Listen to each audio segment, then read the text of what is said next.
জামায়াত ইসলামীর আমিরের সাথে জঙ্গি সংশ্লিষ্টতার প্রমাণ পেয়েছে পুলিশ। এই অভিযোগে তাকে আটক করেছে কাউন্টার টেরোরিজম ইউনিট। নতুন জঙ্গি সংগঠনের ট্রেনিং ক্যাম্পে ছেলের মাধ্যমে টাকা সহ অন্যান্য সহায়তা পাঠান জামাত আমির ডাক্তার শফিকুর রহমান। তার ছেলে ডাক্তার রাফাত নতুন জঙ্গি সংগঠন জামাতুল আনসারের সিলেট অঞ্চলের নেতা।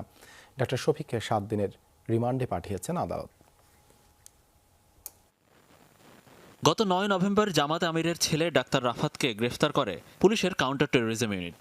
পুলিশ বলছে ডাক্তার রাফাত নতুন জঙ্গি সংগঠন জামাতুল আনসার ফিল হিন্দ আল শারকিয়ার সিলেট অঞ্চলের সমন্বয়ক। পাহাড়ি বিচ্ছিন্নতাবাদী গোষ্ঠী কুকি চীনের সাথে হাত মিলিয়ে বান্দরবানে ট্রেনিং ক্যাম্প গড়ে তুলেছে জামাতুল আনসার।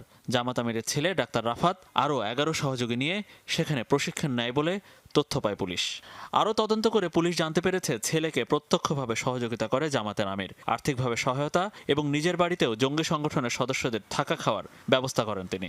সিলেটের বাসায় এই ডাক্তার রাফাত তার অন্যান্য সহযোগীদের নিয়ে বিভিন্ন সময় এই জঙ্গি সংগঠনের দাওয়াতি কার্যক্রম করত এবং যার পুরাটাতেই পুরো বিষয়টি ডাক্তার শফিক অবগত ছিলেন এবং ক্ষেত্র বিশেষ তার সমর্থন পেয়েছেন, তার সহযোগিতা পেয়েছেন এবং তিনি যে হিজ্জত করেছেন, ডাক্তার রাফাত তার 11 জন সহযোগী সহ হিজ্জত করেছেন, এই পুরো ব্যয়ভার ডাক্তার শফিক নিজে বহন করেছেন। আমিরের ব্যক্তিগত যোগাযোগের পাশাপাশি সাংগঠনিকভাবেও জামাতের জঙ্গি সংশ্লিষ্টতা আছে কিনা সে বিষয়ে কথা বলে পুলিশ।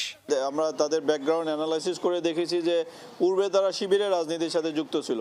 এখন এই দুটি সংগঠনের সাথে হয়তো পরস্পর বোঝাপড়া থাকতে পারে। শীর্ষ পর্যায়ের জঙ্গিদেরকে গ্রেপ্তার করেছি, তাদের জিজ্ঞাসাবাদেও আমরা এরকম কিছু তথ্য পেয়েছি যে তারা জামাতে ইসলামী সংগঠনের কাছ থেকেও সহযোগিতা পাচ্ছে। ছেলে ডাক্তার রাফাতকে যে যাত্রাবাড়ির থানায় দায়ের করা সন্ত্রাস বিরোধী আইনের মামলায় আটক করা হয়েছিল, সেই মামলায় গ্রেফতার দেখানো হয় ডাক্তার শফিকুরকে। রাজধানীর বসুন্ধরা আবাসিক এলাকা থেকে আটকের পর মঙ্গলবার দুপুরে নেওয়া হয় সিএমএম আদালতে। 10 দিনের আবেদনের পর ডাক্তার শফিকুরকে 7 দিনের রিমান্ড মঞ্জুর করেন আদালত।